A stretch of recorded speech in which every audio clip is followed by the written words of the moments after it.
नमस्कार। स्वदेश न्यूज के खास कार्यक्रम छत्तीसगढ़ की बात में आप सभी का बहुत बहुत स्वागत है। छत्तीसगढ़ की बात में आज हमारे साथ मौजूद हैं प्रदेश के नवनियुक्त पर्यटन, संस्कृति और धर्मस्व मामलों के मंत्री राजेश अग्रवाल जी। राजेश जी, बहुत बहुत स्वागत है। धन्यवाद भैया। राजेश जी, पहली बार विधायक बने और सरकार ने आपको मंत्री बना दिया, उम्मीद थी? देखिए, हमारे राष्ट्रीय नेतृत्व, प्रदेश नेतृत्व और हमारे यशस्वी मुख्यमंत्री जी का आशीर्वाद है। उम्मीद तो हर कोई करता है, लेकिन मुझे आशीर्वाद मिला जी। इसके लिए मैं अपने सभी वरिष्ठों को बहुत बहुत आभार व्यक्त करता हूँ। एक और बात थी, क्या वही बात आपके लिए जो निगेटिविटी माना जाता था कि कांग्रेस से आए हैं और बीजेपी में आए हैं, पहली बार ही जीते और मंत्री बन गए, कई बार निगेटिव जाता है, आपके लिए पॉजिटिव रहा? देखिए, पूरे देश का आप देख लीजिए, भारतीय जनता पार्टी में बहुत से दूसरे दलों से लोग आए, आने के बाद वो भाजपा के सदस्य बने और भाजपा वाले हो गए और भाजपा ने भी उनको पूरा सम्मान दिया। वैसे ही मुझे पूरा सम्मान मिला है। लेकिन दीपक बैज का एक ट्वीट आया, बयान आया, वो बोले कि भारतीय जनता पार्टी में योग्य लोग बचे नहीं हैं, इसलिए कांग्रेस से जो जा रहे हैं उनको मंत्री बनाना पड़ रहा है बीजेपी को। देखिए, दीपक बैज जी या उनकी पार्टी के बारे में मैं कुछ कहना नहीं चाहता। उनके इसी सब बयानों की वजह से पूरी देश की जनता ने कांग्रेस को नकार दिया है। लेकिन बधाइयों का तांता तो बीजेपी से ज़्यादा कांग्रेस में था। कांग्रेस वाले एक दूसरे को बधाई दे रहे थे कि चलो हमारे भी 2 मंत्री बन गए। आपको भी कुछ बधाई आए होंगे? नहीं, देखिए, संबंध सभी से हैं, सभी के बधाई आए हैं। हमारे पार्टी के तो सभी लोगों ने आशीर्वाद भी दिया, बधाई भी दी, दूसरे दलों के लोगों ने भी बधाइयाँ दी हैं। जी। एक और बात चली खूब कि राजेश अग्रवाल अडानी के कोटे से मंत्री बन गए, अडानी के कोटे से मंत्री बनाए गए। ये बात आपको कहीं अंदर तक दिल को कहीं चोट पहुंचाई होगी? मैं किसी का मुंह बंद नहीं कर सकता जी। मेरे पार्टी के, मैं जैसा पहले बताया कि राष्ट्रीय नेतृत्व, प्रदेश नेतृत्व और हमारे मुख्यमंत्री जी ने आशीर्वाद दिया है। और रहा अडानी का, तो मेरा अडानी से किसी भी प्रकार का कोई संपर्क, संबंध नहीं। बाबा ने भी बधाई दी और बाबा ने अपने ट्वीट पे और सोशल मीडिया पे लिखा कि खूब सारी बधाई, और अब तो जंगल, पहाड़ और ऐतिहासिक जो रामगढ़ का जो सीता बेंगरा है वो बचा लेंगे जो है राजेश अग्रवाल। देखिए, रामगढ़ पर्वत की जहाँ तक बात है जी, हमारी राष्ट्रीय ऐतिहासिक धरोहर है और मैं व्यक्तिगत रूप से, मेरे लिए सबसे बड़ी आस्था की जगह है वो। उसके ऊपर किसी भी प्रकार का नुकसान होगा तो मैं तो उसको बचाने के लिए हर संभव कोशिश करूंगा। लेकिन जब उत्खनन शुरू हुआ था तो आदरणीय सिंहदेव साहब वहाँ के विधायक थे। आज ऐसा क्यों लग रहा है कि उससे नुकसान हो रहा है? और फिर भी रामगढ़ पर्वत पर किसी भी प्रकार से, चाहे उत्खनन से या अन्य किसी भी गतिविधियों से, अगर उस पर्वत को कहीं भी तक नुकसान होगा तो मैं तो उसको बचाने के लिए हर कोशिश करूँगा। अभी भी लेकिन वहाँ तो दरारें आ रही है। नहीं, देखिए क्या है, मैं फोटो में देखा हूँ, व्यक्तिगत अभी नहीं गया हूँ। वैसे मैं आपको बता दूँ जी कि 50 साल से हर नवरात्र में मैं वहाँ जाता हूँ और 37 साल से अष्टमी नवमी को मैं 2 दिन वहीं रहता हूँ, भंडारा करता हूँ 37 साल से। ये पिछले साल सड़क बनी है, ये जितना फोटो जो दिखा, सड़क बनी तो सड़क की चौड़ाई थोड़ी बढ़ी, तो जो बगल की लूज मिट्टी जो मेरे को दिखा है, एक्चुअल मैं उसको ऑथेंटिक नहीं कह सकता, सिर्फ वो मिट्टी गिरी है। और इस साल पिछले 30 वर्षों के बाद इतनी बारिश हुई है, तो हो सकता है कि बारिश की वजह से हो। फिर भी मैं बार बार बोल रहा हूँ कि अगर उस पर्वत के अगल बगल कोई भी गतिविधि या उत्खनन से पर्वत को नुकसान नहीं होने देंगे। ये एक विधायक कह रहा है, एक मंत्री कह रहा है, एक भाजपा का कार्यकर्ता कह रहा है। उस रामगढ़ पर्वत के प्रति जो आस्थावान है वो कह रहा है। और चूंकि बीजेपी में है तो बीजेपी के तो सबसे बड़े आराध्य राम है भगवान, और उनकी वो जगह है, सीता बेंगरा है। तो राजेश अग्रवाल ये हमारे चैनल के माध्यम से प्रदेश की जनता को और देश की जनता को कह रहे हैं कि उसको कोई नुकसान नहीं होने देंगे। जी, तो ये महत्वपूर्ण बात है। एक और बात आती है कि वहाँ आपके क्षेत्र में पूरा जो कोल उत्खनन हो रहा है उससे पूरा जंगल खत्म हो जाएगा, हसदेव अरण्य क्षेत्र जो वहाँ की जैव विविधता है वो खत्म हो जाएगी। और पहले राजेश अग्रवाल जब विपक्ष में थे तो सबका विरोध करते थे, जब से विधायक बने हैं चुप हो गए हैं। ऐसी बात नहीं है, मैं बताया ना कि पूर्व में प्रधानमंत्री मनमोहन सिंह जी के द्वारा स्वीकृति दी गई है। उस समय भी जानकारी रही होगी तब के शासकों को या उस समय के विधायक को कि भाई ये जो मंजूरी दी जा रही है तो इतने पेड़ कटेंगे। उसमें टर्म्स कंडीशन रहती है कि उतने पेड़ कटेंगे तो उसे 10 गुना पेड़ लगाएंगे, तमाम चीज़ें। ये उस समय की मंजूरी है तो हम उसके बारे में कुछ बोल नहीं सकते। आज वहाँ काम चल रहे हैं, हम उसको रोक नहीं सकते, क्योंकि एक MOU जो होता है गवर्नमेंट और मान लीजिए राजस्थान विद्युत बोर्ड के बीच में जो भी एक अनुबंध हुआ होगा नियम शर्तों के साथ, मेरे को लगता है कि ये जितनी भी कार्रवाई हो रही उस MOU के जो नियम मापदंड के मार्फत हो रहे होंगे, तो उसके बारे में तो कुछ टिप्पणी करना नहीं। लेकिन चूंकि जो वहाँ के जनप्रतिनिधि हैं आप, तो वहाँ के जितने भी मतदाता हैं, जितने आम लोग हैं, उनकी सुविधाओं का, उनके जीवन का, उनकी आजीविका का, ये सब जिम्मेदारी तो आपकी है। और तो मंत्री भी बन गए हैं। ये सारी जिम्मेदारी हमारी है। और विधायक के रूप में अभी 6 महीना पहले जो मीटिंग हुई, क्षेत्र की जनता की मांग के अनुसार मुआवजे की रकम, जमीन के मुआवजे की या अन्य मुआवजे की रकम, वहाँ के जनता की मांग के अनुसार हमने आउट ऑफ वे जाकर रेट बढ़वाया है। अच्छा, वहाँ की जनता कह रही कि ऐसा जनप्रतिनिधि हमको आज तक नहीं मिला था कि सीधे 5 लाख रुपए एकड़ रेट बढ़ गया। लेकिन एक सवाल ये है कि केते का जो नया एक्सटेंशन का जो खनन होना है, उसको पिछली सरकार भूपेश सरकार ने उसको वन विभाग ने कहा था कि नहीं, वहाँ पे खनन नहीं होगा क्योंकि जैव विविधता है। आपकी सरकार वहाँ भी दे रही है। देखिए, उनका क्या कहना था वो मेरे को नहीं पता, लेकिन उनके ही कार्यकाल में जब राजस्थान में भी उनकी सरकार थी, आए थे और बहुत तीव्र गति से काम उस समय आगे बढ़ा। बिल्कुल। और अभी भी जो कटाई हुई हमारे मुख्यमंत्री जी के शपथ ग्रहण से पहले हुई थी, यानी कि उसी कार्यकाल में वो सारी स्वीकृति वगैरह हो गई थी। चुनाव के तत्काल बाद कटाई हुई। हमारे मुख्यमंत्री जी शपथ नहीं लिए थे, तो उनका कहना अलग था, करना अलग था। एक और महत्वपूर्ण बात यह है कि जो वहाँ पर सुविधाओं की बात हो रही है, जैसे आपने कहा कि मुआवजा तो आपने बढ़वा दिया, लेकिन और भी कई सारे विषय थे। जैसे 200 बेड का हॉस्पिटल वहाँ बनना था, जो केते के जितने विस्थापित थे उनका पुनर्वास का सवाल था, अन्य सुविधाओं की स्थिति थी। अभी पिछले दिनों मैं उधर से होकर के आ रहा था, एक डिस्पेंसरी बना हुआ है, पता नहीं डिस्पेंसरी कब खुला नहीं खुला, उसके सामने कितने कचरे पड़े हुए थे। तो ये जो सुविधाओं की बात करते हैं और वो देते नहीं हैं, वहाँ पर एक जनप्रतिनिधि के नाते उसको सुनिश्चित आप करेंगे? नहीं, हॉस्पिटल के बारे में मैंने उनसे पूछा था जी कि भाई ये हॉस्पिटल बनना था, क्यों नहीं बना।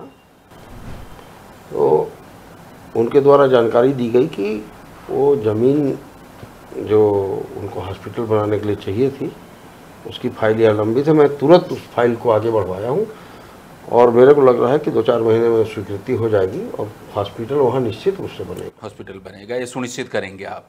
इसके साथ एक और बात थी कि जो ये जो रेलवे लाइन है वो केवल कोल परिवहन के लिए नहीं होगा, वहाँ पैसेंजर ट्रेन भी चलेगी। उसका प्रयास जारी है। अभी हमारा सर्वे जो चल रहा है कोरबा अंबिकापुर, उसमें कहीं ना कहीं मेरे को लग रहा है उसका भी उपयोग होगा।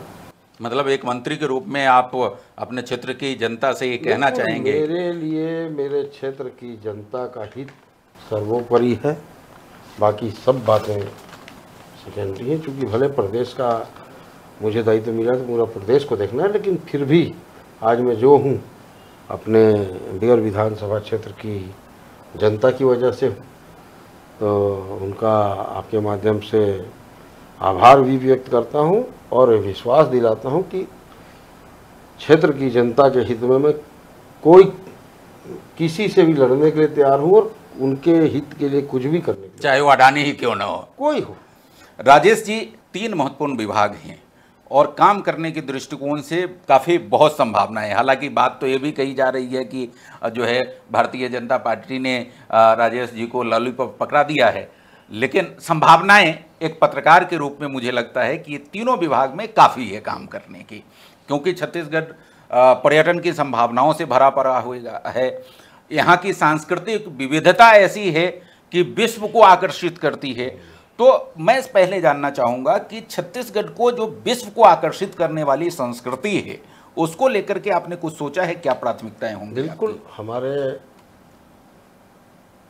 छत्तीसगढ़ में अनेकों प्रकार की अलग अलग जाति की, अलग अलग गांव की संस्कृतियां हैं, एक से एक, जो कि प्रचार प्रसार के अभाव में उनका आगे उचित नहीं हो पाया है।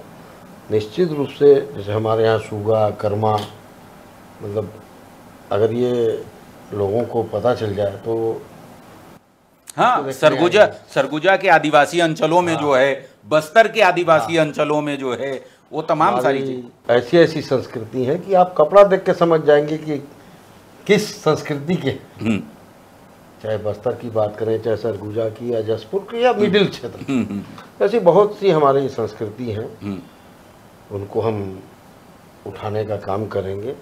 बहुत सी बोली भाषाएं हमारे छत्तीसगढ़ में हैं। कहते हैं कि हर 15 कोस में भाषा बदल जाती है, बोली बदल जाती है। उनको सबको उभारने का काम करेंगे। बहुत सी ऐसी कलाएं हैं हमारे यहाँ। अब बस्तर आर्ट को देख लीजिए, हमारे यहाँ भित्ति चित्र है, जिसको सरगुजा का भित्ति चित्र जो है बहुत मशहूर है। सोनाबाई थी हमारी उस समय की, अमेरिका जाके 1 महीना रही थी। ऐसी बहुत सी चीजें हैं। आपके मंत्रालय और विधानसभा में जो भित्ति चित्र दिखती है, उन्हीं की बनाई हुई है। आगे लाने का काम हमारे कुम्हार समाज के लोग ऐसी ऐसी चीजें बनाते हैं जो कि विश्व के लिए अजूबा हो सकता है। ऐसी ऐसी चीजें बनाते हैं, लेकिन कहीं न कहीं प्रचार प्रसार का अभाव या उचित उनको एक चीज नहीं मिलने से ये सब दबा हुआ है। तो सबको कोशिश करेंगे कि भाई ज़्यादा से ज़्यादा हमारे क्षेत्र के लोगों को, मतलब क्षेत्र माने छत्तीसगढ़ के लोगों, पूरे प्रदेश के लोगों का ऐसी जो भी कलाकृतियाँ हैं, संस्कृति हैं, उनको हम उभारने का काम करेंगे और कहीं न कहीं उनको मार्केट भी उससे मिलेगा, स्वरोजगार बढ़ेगा उससे। तो ऐसा तमाम प्लानिंग में है। चूँकि अभी तो तुरंत ही शपथ ग्रहण हुआ है, लगातार अभी मिलना जुलना हो रहा है। सीएम साहब भी नहीं हैं, उनके आने के बाद पदभार करने के बाद इन सब की समीक्षा बैठक करके इन पर कार्य किया जाएगा। पर्यटन इसी तरीके से संस्कृति में एक जो महत्वपूर्ण बात है, जब आज हम आपसे बात कर रहे हैं तो छत्तीसगढ़ अपनी स्थापना के रजत जयंती वर्ष मना रहा है, 25 साल पूरे हो गए हैं हमारे। तो लेकिन छत्तीसगढ़ की अपनी सांस्कृतिक नीति नहीं बनी है। तो क्या मंत्री के रूप में राजेश अग्रवाल छत्तीसगढ़ को एक अपनी सांस्कृतिक नीति देंगे? देखिए, अभी कुछ भी बहुत ज़्यादा कहना जल्दबाजी होगी। हम छत्तीसगढ़ के लिए हर वो कार्य करेंगे जिसमें छत्तीसगढ़ के आम आदमी का जीवन स्तर भी ऊपर उठे और स्वाभिमान भी बढ़े। लेकिन जैसा मैंने कहा कि पदभार ग्रहण करने के बाद एक समीक्षा करेंगे, माननीय मुख्यमंत्री जी से मार्गदर्शन लेके, हमारे सभी पार्टी के वरिष्ठ पदाधिकारियों का, सबका मार्गदर्शन लेके फिर आगे काम करेंगे। इसी तरीके से संस्कृति की बात हमने की, पर्यटन में भी काफ़ी संभावनाएं हैं। पर्यटन के बारे में कुछ बातचीत आपने की होगी अपने अधिकारियों से, और चूंकि जनप्रतिनिधि है तो आप तो शुरू से चीज़ों को देख रहे हैं, समझ रहे हैं। जनप्रतिनिधि को बहुत ज़्यादा अलग से कोई फीडबैक देगा इसकी ज़रूरत तो होती नहीं है। देखिए, पर्यटन के लिए तो पूरे छत्तीसगढ़ में अपार संभावना है, खासकर सरगुजा बस्तर तो इतने विविधताओं से भरा हुआ है जी कि बहुत कम खर्चा करके जी हम उसको डेवलप करके टूरिस्टों को यहाँ जी मतलब आकर्षित कर सकते हैं। जी और जब से हमारे प्रधानमंत्री यशस्वी नरेंद्र मोदी जी ने पदभार ग्रहण किया है जी तो पर्यटन के क्षेत्र में उनका काफ़ी रुझान रहा। जहाँ जहाँ भी पर्यटन के अवसर मिले हैं, विकास किए हैं। ये आपके पास धर्मस्व विभाग भी है, और चूंकि धर्मस्व विभाग में तो कई ऐसे इलाके हैं, जैसे राजिम मंदिरों की नगरी कहा जाता है, इतने मंदिर हैं वहाँ पे अगल बगल में चारों तरफ। रायपुर की ही हम बात करें, राजधानी रायपुर में ऐसे ऐतिहासिक मंदिर हैं इतने। अपने राम वन गमन पथ जो पूरा है वो ऐतिहासिक अपने आप में है, जो टूरिस्ट सर्किट के रूप में डेवलप करने की योजना केंद्र सरकार की है। तो धर्मस्व के दृष्टिकोण से भी कुछ करने की आपने सोचा है अभी तक? हालांकि अभी कम समय है, आपने कहा कि समीक्षा बैठक करेंगे और करेंगे, लेकिन कुछ मन में आया होगा? तो आप ये मान के चलिए कि भारतीय जनता पार्टी को दिल को छूने वाले विभाग है। और मैं व्यक्तिगत रूप से हाँ। ये बड़े मंदिरों की जो आप चर्चा की, इनको तो सहेजना, इनका संरक्षित करना, इनका विकास करना मूल उद्देश्य है। उससे ज़्यादा प्राथमिकता जो हमारे ग्रामीण अंचल के, जो हमारे गांव के लोग हैं, वो छोटे छोटे जो उनकी आस्था की जगह देवगुड़ी, गुड़ी घर, देव स्थान है, जिनमें कोई कंस्ट्रक्शन नहीं किया जाता है। आज भी हमारे गांव के जो हमारे मतलब मूल आदिवासी समाज के जो लोग हैं, उनकी जो आस्था के केंद्र हैं, उनको हमको मजबूत करना है। भारत की आत्मा गांव में ही बसती है। तो सबसे जरूरी तो जो है, जो मेरे दिल को छूने वाली चीज है, और मैं लगातार उस पर काम किया बचपन से ही। ये बात अलग है कि विपक्ष कहता है कि भारतीय जनता पार्टी का वो वोट बैंक का, वोट पाने का एक सहारा है, धर्म का जो है अफीम दे करके।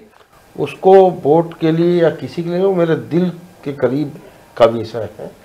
मैं हमेशा नहीं, मैं आपसे सहमत हूँ एक पत्रकार के रूप में, क्योंकि धर्म ठीक है, जो आप धारण करते हैं, जो आपकी आस्था है, अलग विषय है, लेकिन उससे जो भारत बंधा हुआ है, भारत जो उससे जुड़ा हुआ है, वो अपने आप में एक बड़ी ताकत है। और ये मुझे लगता है कि भारत की ताकत है। बिल्कुल है। आप आलोचना जो भी कर लीजिए, तो मैं आपसे सहमत हूँ, उसमें कोई वो विषय नहीं है। लेकिन चूंकि भारतीय जनता पार्टी की ये आलोचना इस रूप में की जाती है, खासकर कांग्रेस करती है, खासकर वामपंथी पार्टियां करती है, तो इसीलिए वो कहाँ हैं, आप खुद देख लीजिए भारत में उनका स्थान कहाँ। मतलब भारत की आत्मा को आप टच करते हैं। बिल्कुल। और इसीलिए अरे भाई, हम खुद जी उससे जुड़े हुए हैं। जी आज कोई पूछे जी तो मैं गर्व से कहूंगा कि मैं पहले सनातनी हूँ, जी पहले हिंदू हूँ, जी बाद में भाजपाई हूँ, बाद में वो चीज जी कैसे नकार सकते हैं। जी। और इसीलिए कांग्रेस में रहते हुए भी मन कहीं भारतीय जनता पार्टी की तरफ शुरू से था। हाँ। हमारे पिताजी, हालांकि बहुत पहले उनका निधन हो गया, लेकिन जी। जनसंघ वाले थे, जी हिंदुत्व के लिए काम करते थे। जी मेरा पूरा परिवार उसमें लगा। मैं कांग्रेस में रहते हुए सरस्वती शिशु मंदिर लखनपुर में बनवाया हूँ। जी कई मंदिरों का उस समय भी मैं, जी जो भी मेरे से बन पड़ा, जी किया हूँ। गांव के जो बता रहा हूँ आपको, जी। ऐसे किसी भी गांव में जाते थे, 2-5 हज़ार में ही देव गुड़ी और उनका गुड़ी घर वगैरह ठीक हो जाता था। जी कहीं भी बात आती थी तुरंत जी। ठीक करवाओ इसको ठीक। जी। वो वैसे तो कांग्रेस की भी आत्मा बसती है कई जगह, लेकिन वो ऊपर से पता नहीं क्या निर्देश आ जाता है वहाँ से मामला। आपके साथ तो बाबा भी काम करते हैं, बाबा भी बड़े धार्मिक प्रवृत्ति के आदमी हैं, वो भी पूजा पाठ जब करने जाते हैं तो पूरी आस्था के साथ और पूरी उसके साथ करते हैं हमेशा से। देखिए, मैं तो ये मानता हूँ, हालांकि आजकल तो राहुल बाबा भी जाते हैं। मैं तो ये मानता हूँ कि कोई भी आदमी जी वो किसी भी धर्म को मानने वाला जी अपने धर्म के प्रति तो जी उसकी आस्था रहती ही है, जी जी उसको नकारा नहीं जा सकता। जी वो दबाव में कोई कुछ बोले वो अलग मैटर है, जी। राजनीति का विषय अलग है, वो अलग है। लेकिन आस्था का विषय अलग है। लेकिन जी ये मैं दावे के साथ कहूंगा कि भारतीय जनता पार्टी का जो भी कार्यकर्ता है जी वो दिल से भी जी और बाहर से भी, जी, दिल दिमाग तन मन धन सबसे। छत्तीसगढ़ को 25 साल हो गए, आपने कांग्रेस में रहते हुए भी देखा, बीजेपी के मंत्री हैं। जो सपना छत्तीसगढ़ को लेकर के आप लोगों ने देखा था, पुरखों ने देखा था, वो पूरा होता हुआ दिख रहा है। बिल्कुल। देखिए, मैं बहुत छोटे से गांव में रहता था, लखनपुर, बाद में नगर पंचायत बना। 2003 से पहले मेरी दुकान थी, 20% चावल बिकता था हमारे यहाँ, 80% कनकी खुदी, जिसको शायद आप लोग भी नहीं जानते हो किसको कहते हैं। नहीं जानते हैं, गांव के लोग हैं, हम तो जानते हैं। मैंने आज हाँ। 25 साल का युवक नहीं जानेगा कनकी खुदी हाँ, किसको हाँ, कहते हैं। हाँ, आप उससे बड़े 35 साल से ऊपर वालों को पूछ लीजिए, हाँ, तो 1/4 चावल का हाँ, खुदी कहलाता हाँ, था, हाँ, हाँ। हाफ को कनकी कहते थे। हाँ। मैक्सिमम वही बिकता था, हाँ, और उसको भी लोग बड़ा मुश्किल खरीद पाते थे। ये हमारे पूर्व मुख्यमंत्री, वर्तमान में विधानसभा के अध्यक्ष डॉक्टर रमन सिंह जी की सरकार आई, भारतीय जनता पार्टी की सरकार आई, भूख को बहुत करीब से महसूस किया। ऐतिहासिक काम है।